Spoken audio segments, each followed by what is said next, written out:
Hello there. Yes, yes, we can hear you. You can hear me. Yes. Okay then. Well, I'm very glad to be. Let me say on behalf of Centre, and we are very glad to be part of this process. It's something that we almost become tired of following up because we've been on it for the past 10 years now. Those who are supposed to listen to us, but they pretend that they don't understand us. And we didn't get the support that we expected to get from the Ghanaian intellectual environment, if there is any to speak of, which I doubt. That's from the academic sector. In academics, I don't, I've lost my respect for them, to be frank. They don't seem to know what's going on in our country, and we don't hear their voices, unfortunately. What's going on is a very simple thing, which even Nigerians with O level go to Polytechnic to learn this, to get OND and HND certificates, diplomas on. And my Nigerian colleagues are really shocked as to what is happening. Those who know what's happening, what's wrong with us.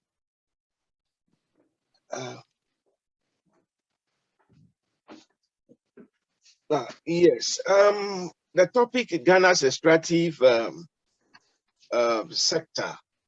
What is wrong with royalty system? Looking at it, we have to agree that this does not only cover the oil and gas sector, but it covers also the mineral sector like gold, diamond, and the others which have been extracted for the past 100 years. So it starts with the gold. And that's where we have to start with. What is wrong with it? What is the royalty system, which was adopted by the Kufuor regime for the Jubilee oil agreement or license? So we have to know that. The origins.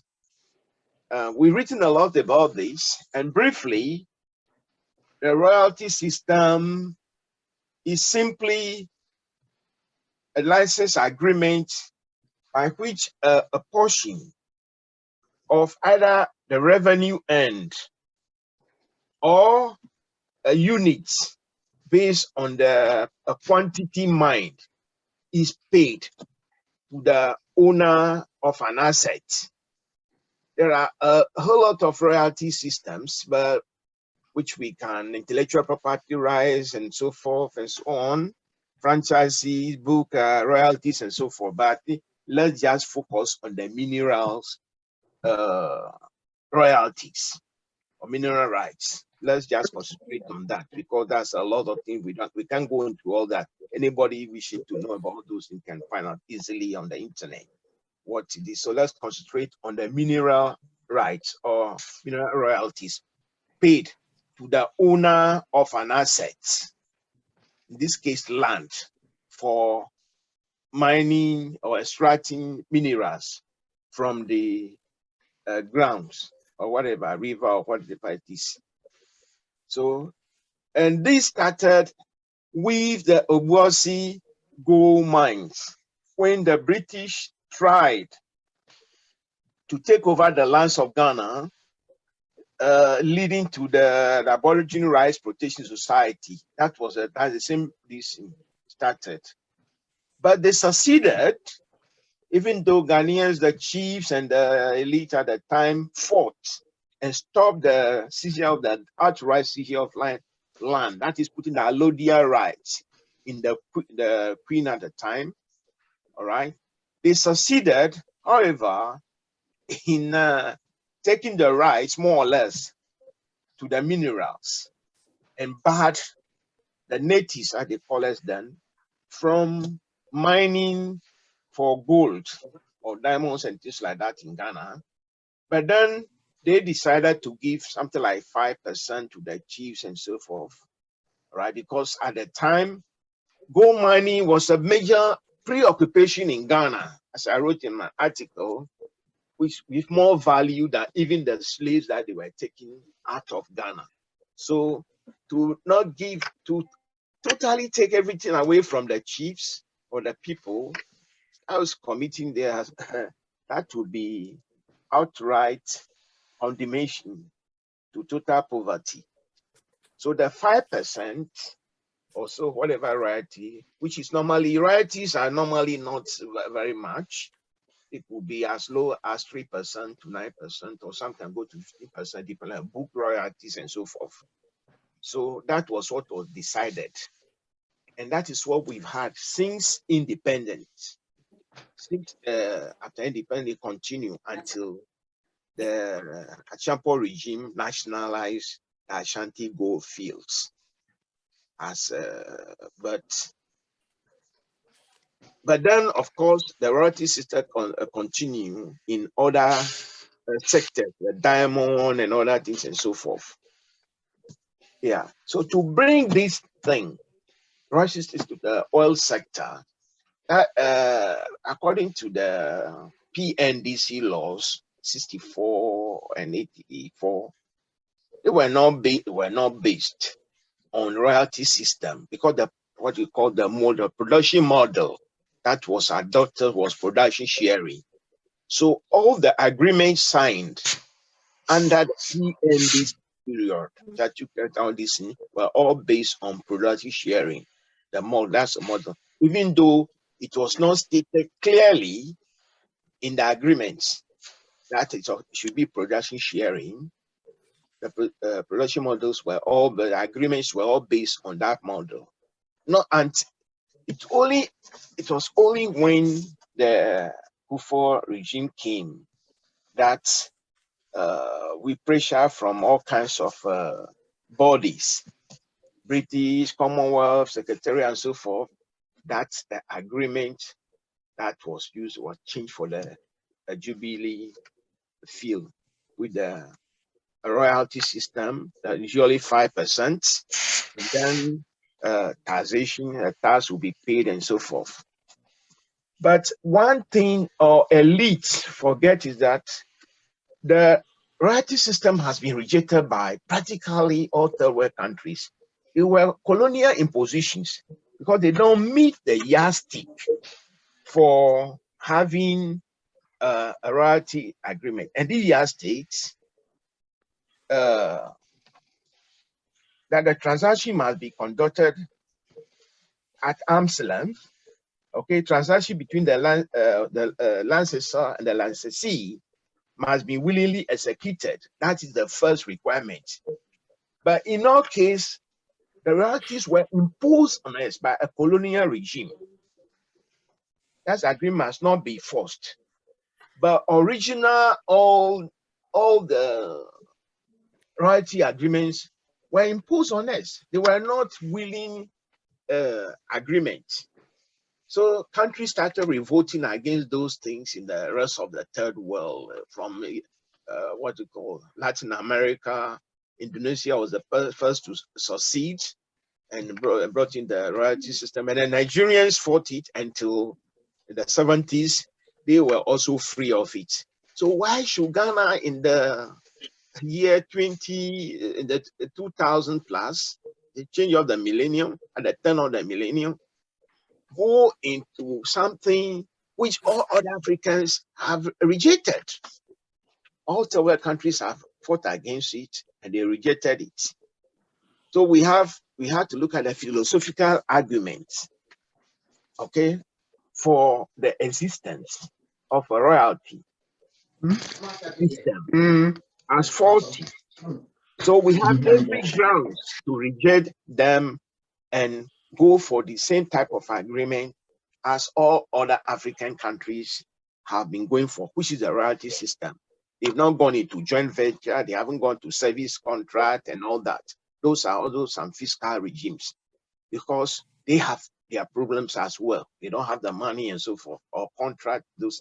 So the production sharing agreement or production sharing contracts has become the international standard which all African countries have been using. At least you are guaranteed 60% of the output. And the principle is simple. which all great grandfathers knew. This is production sharing. It's like sharecrop farming. If somebody takes your land, all right, the produce is shared into 3 parts. One for the land, one for the landowner, and the person who came to take over, do the farming on your land. So sometimes it's 50-50 because sometimes you have to provide seed. Person provide those kind of things. It varies. It can be 50-50 or 1/3 to 2/3.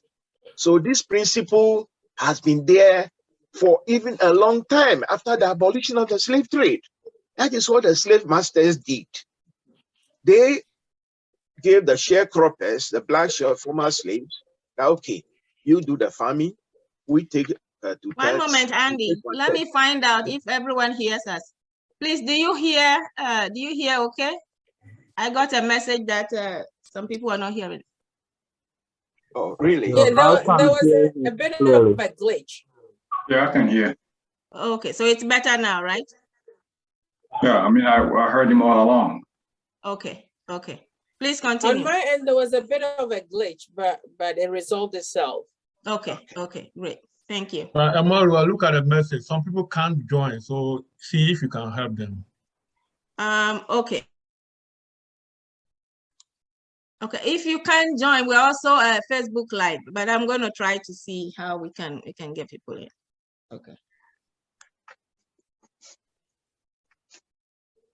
I see.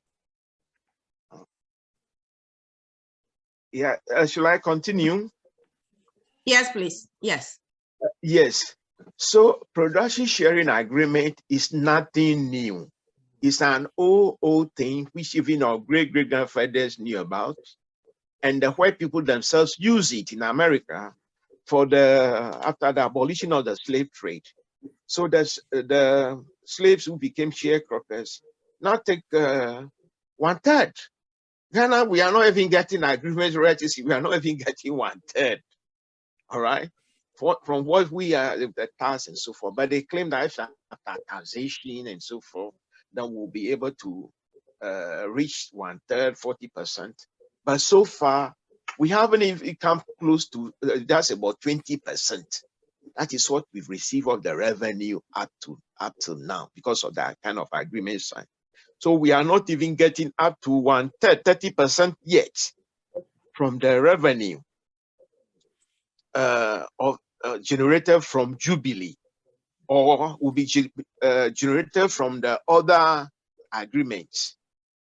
Because one thing with the royalty system is that they have to tax, and you pay taxes. And this is now agreement said that should be based on revenue. Now, cosmodels, they say they are not making profits. All the billions they're taking, about 18 billion of the amount, they say they are not. So they haven't paid a lot of taxes.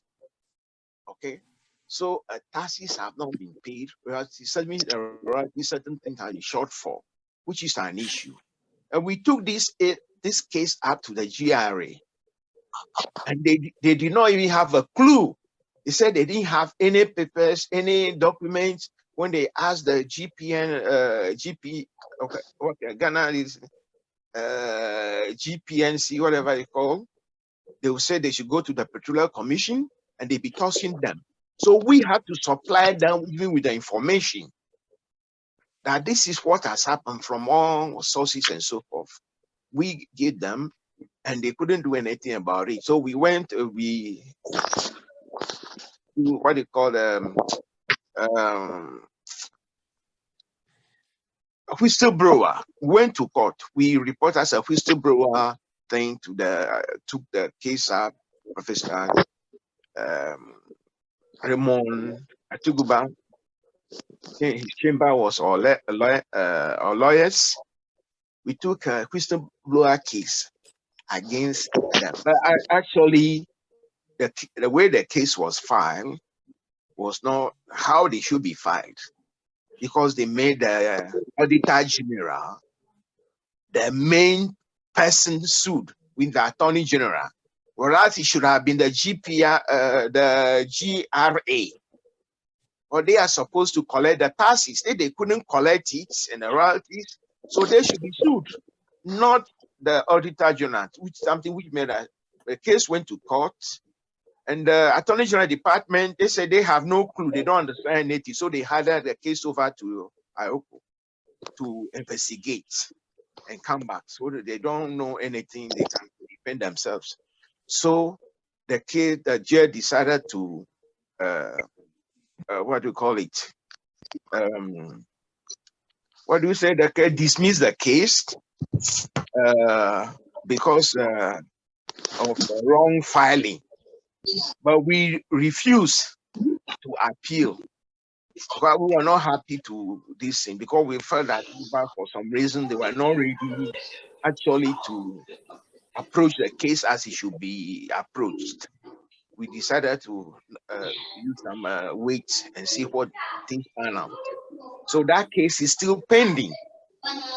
So even the taxes have not been paid as they should be paid. A case which is a different case altogether. So the monies received so far have fallen very far below the projected income under the royalty system. And that is one of, and this is in billions. I'm not talking hundreds of millions. It's in billions, probably up to 4 billion, which is missing from the account, which is not paid, which are issued now. Well, it's being handled under the table. We see what comes out of it. So that is why we say we must move away from the royalty system to the production sharing agreement if we hope ever to make anything from our oil and gas resources. In fact, even the gold, there's mining and so forth. Other countries are using production sharing agreement instead of the royalty system. So that is our position. I'll leave it at that without having to go further.